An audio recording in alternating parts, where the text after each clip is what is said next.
আসসালামু আলাইকুম। আজকে আপনাদেরকে পরিচয় করে দিব একটা আধুনিক মুরগির খামারের সাথে, এবং এটা খুবই মুরগিদের জন্য যে আমরা আজকে যে খামারটাতে এসেছি এটা একটু অন্যরকম। এর আগে যে আমরা খামারগুলো দেখেছি, মুরগির খামার মূলত ফ্লোরে লিটারে মুরগিগুলা পালন করা হয়, কিন্তু এটা কিন্তু দেখলাম যে অলরেডি 3 তলা, এবং এটা নির্মাণ খরচটা খুব কম হয়েছে, একদম কাঠ এবং বাঁশ, এবং মুরগির ঘরটা একটু অন্যরকম। উপরে জিও শিট এবং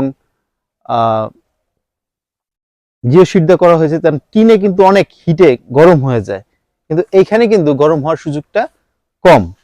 আর আসুন আপনাদেরকে দেখাই যে এখানে কিন্তু অল্প জায়গায় অধিক পরিমাণে মুরগি পালা যাবে। যদি এটা ফ্লোরে পালা হতো, এই ঘরটাতে প্রায় 2000+ ক্যাপাসিটি হতো, কিন্তু যেহেতু 3 তলা বিশিষ্ট হয়ে গেছে, এখানে প্রায় 6500 মুরগি পালা যাবে, এবং কস্টিং এর ক্ষেত্রে অনেক খরচ বাঁচবে, কেননা এখানে লিটার খরচ লাগবে না, এবং লিটারের মাধ্যমে কিন্তু মুরগির অনেক রোগ হয়, যেহেতু এখানে তাদের ড্রপিংটা সরাসরি পড়ে যাবে, এবং বেল্টের মাধ্যমে এটা কিন্তু যদি একজন মানুষই এত 6500 মুরগি কিন্তু একজন মানুষই সে এটাকে লালন পালন করতে হবে।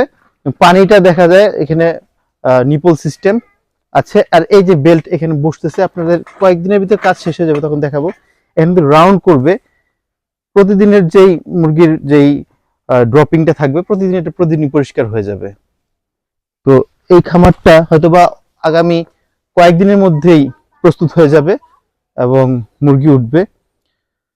তো আসলে এভাবে আধুনিকভাবে যদি খামারগুলো গড়ে ওঠে, সেক্ষেত্রে কিন্তু অল্প জায়গায় অধিক পরিমাণে মুরগি লালন পালন করা যাবে, এবং যেহেতু ওই লিটারটা নাই, সেক্ষেত্রে কিন্তু একটা কস্টিং প্লাস ওইখান থেকে কিন্তু লিটার থেকে কিন্তু রোগ জীবাণু আক্রান্ত হয়। তো আমরা সামনে মুরগি উঠলেও আপনাদেরকে দেখাবো, এবং এই ঘরটার কিন্তু খরচটা আমি একটা নেক্সট ভিডিওতে দেখাই দিব। খরচ অনেক কম পড়েছে। যদি এটা যদি ই দিয়ে করা হইতো, যদি স্টিল দিয়ে করা হতো, সেক্ষেত্রে কিন্তু অনেক খরচ পড়তো, কিন্তু কাঠ, বাঁশ এবং ইদে করা হয়েছে, খরচ খুবই কম। তো ধন্যবাদ সবাইকে। আমি পরবর্তীতে ধাপে ধাপে এই মুরগির সমস্ত খামার ব্যবস্থাপনাটা আপনাদের সামনে তুলে ধরবো। সবাইকে আজকে এখানেই ধন্যবাদ জানিয়ে শেষ করছি।